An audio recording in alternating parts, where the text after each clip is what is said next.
world, of course. Yes. Tell us a bit about your story. I do know that you're a life and investment coach, but who is Stephen Akintayo? Well, Stephen Akintayo is a young man that started his business 14 years ago back in Nigeria with just $10. Mm-hmm.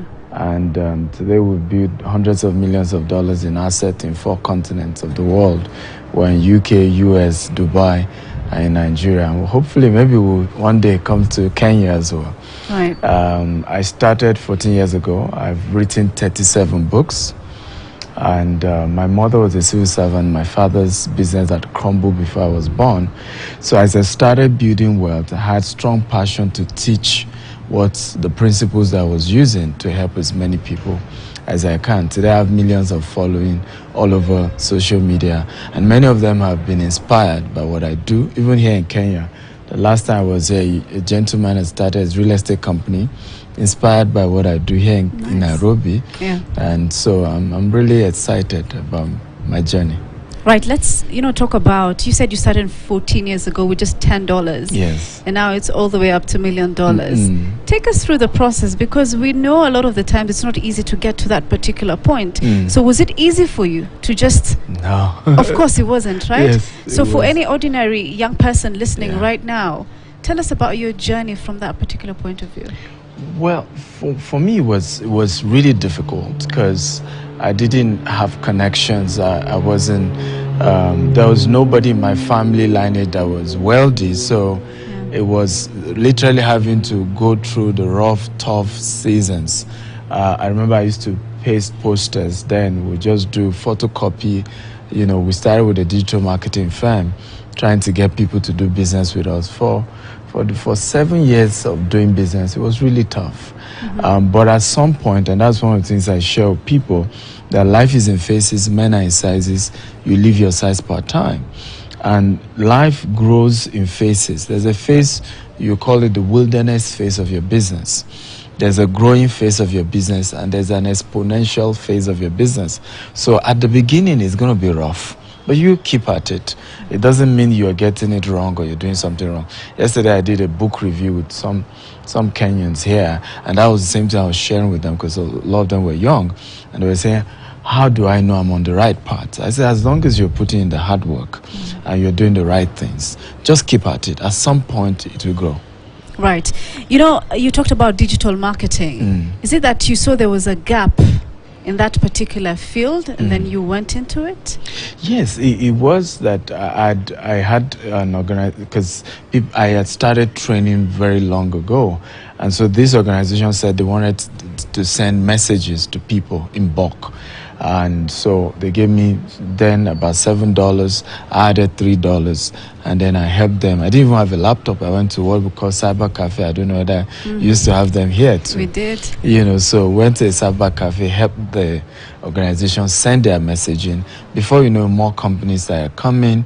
And then 2015, we then went into real estate. And of course, it was in real estate that we really grew into, hundreds of millions of dollars. But the journey started with just selling bulk SMS, where you have client paying you $2, $10, $12, thereabout. But the consistency helped us that when we then move into real estate, we had built credibility, we built trust, even in the small phase of our business. And now that we're doing big, products in terms of housing, land, people could trust us. And that's why you have to be consistent. Right. Let's talk about, you have the title life coach, investment coach. I mean, what's the difference between these two, and what is the difference between them and mentorship or a mentor? You're kind of, it's all a term. They're kind of, a coach, for example, meets you 50-50. No, a coach literally, you can say, doesn't even meet you 50-50. So a coach will ask you, for example, you say, I'm broke. The coach will say, why are you broke? So he keeps asking you questions till you pull out the answer from your inside. A mentor, on the other hand, meets you 50-50. He's giving you ideas. He's also asking you to bring ideas. But when it comes to an investment coach, which is more of what I do, even though I could also play as a life coach, an investment coach is somebody who has been able to turn, let's say $10 to $1 million, right? And he knows the processes and can say, hey, this was the process I used, you too can use the same. So I'm more of an investment coach because I'm able to guide people into low risk, mid risk, and high risk investment opportunities they can take advantage of. And it's been important for me to do that because there's so much poverty in Africa, there's so much unemployment in Africa, and oftentimes we complain about racism. And I've said that you cannot end racism until you build wealth among Africans. You know, it's difficult for anybody to be a racist to their employer. Do you see that? So the problem is that many times even those of us who migrate to other parts of the world, we're having the lowest of jobs. And so it's easy for people to be racist towards us. But when we are owners, we're business owners, we're investors, then they can't mess with us. And we've seen other cultures do that. We've seen the Pakistanis, the Indians, we see how they've taken over the UK. The new Prime Minister is from India now. Right. Because they come together, they own businesses, they invest in those sectors, and so those nations can't joke with them at all. Could you give me an example, maybe in Nigeria, because that's your home country, of how you've been able to coach, for instance, young people in terms of investment? What ideas did you put in place? So for me, basically, one of the things I've been able to do, and not just in Nigeria, because I currently even reside in Dubai and then move around all the places where I have businesses. But what we've been able to do everywhere, I mentor people, is to share with them how many of us always go only for the high-risk investment opportunities, forex, crypto, and then we lose the money, and then we say, oh, I was scammed, or oh, I lost money. Meanwhile, there are three types of investment. There's a low risk, there's a mid risk, there's a high risk. Under low risk, you have treasury bills. Under low risk, you have other types of investment that you can do, like insurance. Particularly, certain insurance also give you opportunity to get some returns, maybe 5% or lower.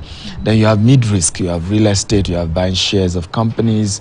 People can buy shares ahead of this station as well. You guys are PLC, right? So you can buy shares. Those are like mid-risk types of investment. Then you have the high-risk ones, which is I'm buying forex, I'm buying crypto. So when you do high-risk investment, you must only put a little portion of your money. And when you make profit, pull it out and put it into the mid and the low. Right, but mistakenly, again, because we are not educated, we carry all our savings, we put into high risk, and definitely at some point high risk we collapse. So we lose all our money, then we come back and say, oh, I've been scammed. So knowledge is required before really becoming an investor. You know, it's important that you said knowledge is required. You know, my next question would be, do you think there's enough awareness in Africa as a continent when it comes to investment or business? Not at all. Unfortunately, not at all. I think we talk more about politics than we even talk about business and investment. We talk more about divisions. We talk more about religion than we talk about really building wealth and building success amongst black people. And that's why I'm happy that, and I want to thank you guys for having me on your station, because it's when mainstream media begin to have this kind of conversations that our people begin to say, okay, so it's possible. Because the mindset usually is that only politicians can be rich.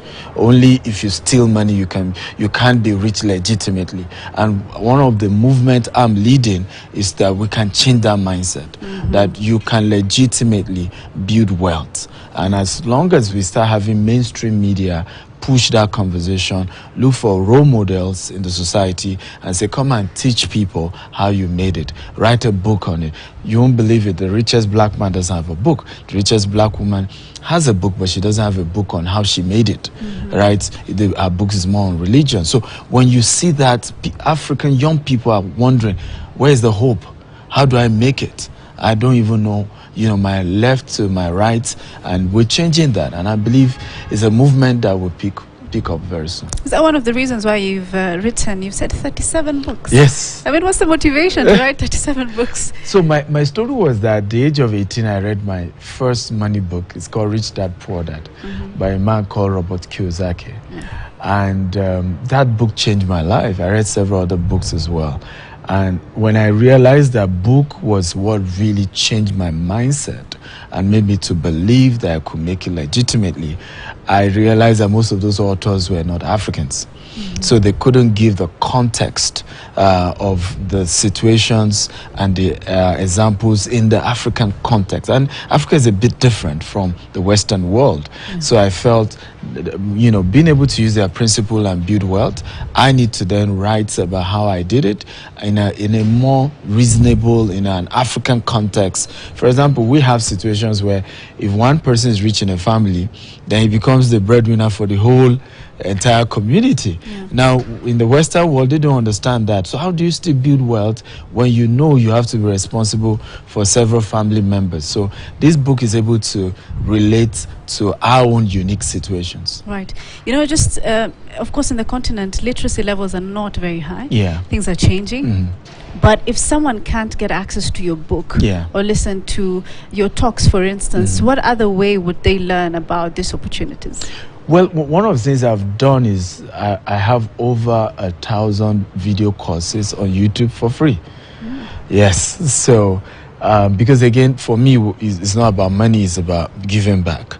And so, and I've heard several testimonies. In fact, a lot of the volunteers for the hangout we did, where people had known me before I even showed up here, and many of them have been inspired. They've learned so much from the videos they watched, and so what we've done is to say, at whatever level we can meet up with you, as long as you can have access to a phone and an internet, you can go to the YouTube platform and just watch and learn and learn and learn. Right. You talked about, of course, investment. People need to know about the low, mid, high risk. But what do you think are the challenges actually affecting young people specifically in terms of just growing themselves in wealth creation? I think the biggest issue is that Africa lacks hero, right? We lack people we can look up to say, thank God for the great Madiba, Nelson Mandela, and several other national leaders. But when it comes to business, when it comes to entrepreneurship, we really don't have figures that we can say, look at America. You can say, I want to be like Elon Musk. I want to be like, if you live in America, you can say, I want to be like Bill Gates. I want to be like whoever. Now, in Africa, how many such people can we say, I want to be like this person, and then they've written books, then I could follow the footstep. I understand their processes. So young people need heroes. They need business leaders, not just political leaders, because everything is not about politics. And we fail to realize that even politicians can't do much outside the citizens that they govern. Wealthy nations always have wealthy individuals in them. So America, for example, has, if you list 100 richest people in the world, you see that almost 50 are from America. Now, that's why America is the richest nation. So for us to start having rich countries in Africa, we need to have rich citizens. And that begins with having mentors, having leaders, and then apprenticeship is very important. That a lot of business owners need to begin to pick up young people, mentor them, and correct them and say, this is how you do things, these are the principles. This is like a lady that has been working with me since I came here. For the first time, she has to learn how to keep to time. So I heard this one. Something as small as that. Something as small as that. But it can be that I have lost millions of naira by just being late to meetings. And then the person say, I'm done. You were late. I'm not going to do the business with you. So I had to learn the hard way. Now they can learn early that, hey, if you are doing business, you have to keep to time. I heard somebody was telling me that in the political circle here in Kenya, the later you come, it shows how important you are. Well, in the business community, it doesn't work that way. Right. You have to come on time. Time is very, very important, because in this world, God didn't give you money. God gave everybody time. Right. And we all have 24 hours equally. It's how you use that time that determines how wealthy and successful that you are. Fantastic. Okay, let me ask another question when it comes to now politicians, for instance. Yes, you are talking about young people and how they can better themselves. But have you tried talking to like political leaders or people in development and just sort of change their mindset also when it comes to money? Well, I think they are beginning to come around. I mean, I particularly since I moved to Dubai, I've had a lot of African leaders, political leaders, even come. Some of them trying to encourage us to come and invest in their country, and I've used the opportunity to give them my book, to share my principles with them, and I know in their case it's gradual, but I believe over time they will come around. I had a governor, for example, hosting me in Nigeria as well, and was seated all through my presentation. So I believe they're coming around, but we need them as well to have a different mindset and even encourage entrepreneurship, because some of our political leaders don't even know what entrepreneurship is, because many of them never run a business before just being elected. And I think that's also part of the problem. We need to start electing people who have been able to succeed in their private business, trusting that they would succeed in the public sector as well.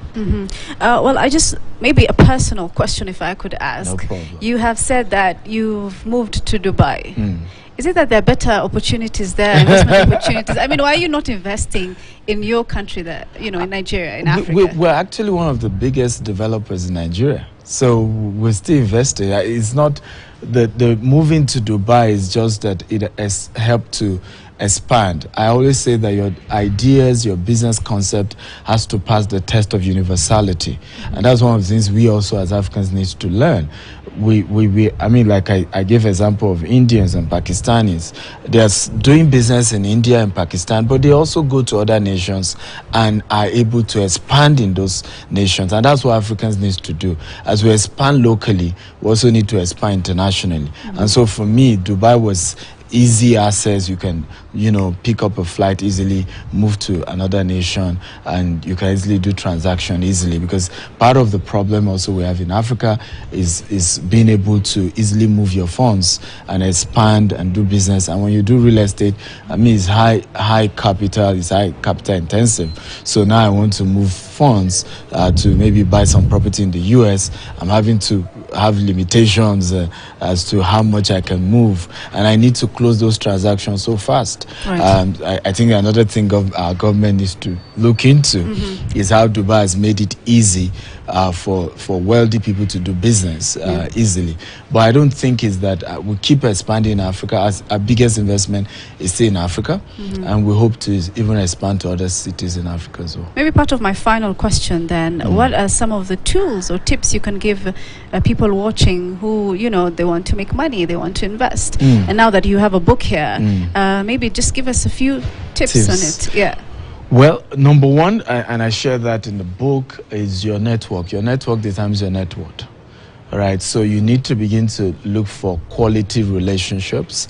For example, such quality relationship is to say, who do I know in Nairobi that is very, very successful as an entrepreneur, that I can write a letter? And I always say this because sometimes you say, oh, you can't easily access rich people or successful people. I say, that's not true. You just need to do what others don't do. Oftentimes when people meet rich people, they want to demand, they want to ask. So why not send a gift? You can do a portrait of the person with a handwritten letter and say, I would love an opportunity to be an apprentice and just carry your bag for you and just be your PA for a while. I want to learn the principles that helped you to become wealthy. One of the concepts that is now studied in Harvard is an Igbo culture in Nigeria, where a young man, when he's starting life, he goes to another older person and serves the person for 7 years. And after 7 years, the older person sets him up in his own business. And it's been discovered that it's one of the most effective way to replicate entrepreneurship. So young people watching me, look for great people and reach out to them, right, in a humble way, and say, I would love to be an apprentice. I would love to learn. And of course, send your letter with a gift. It's not about how expensive, because most people won't do it. Right. Some of the wealthiest people I've had to connect with, that's what I did. I sent them a gift, even though they were richer than I do.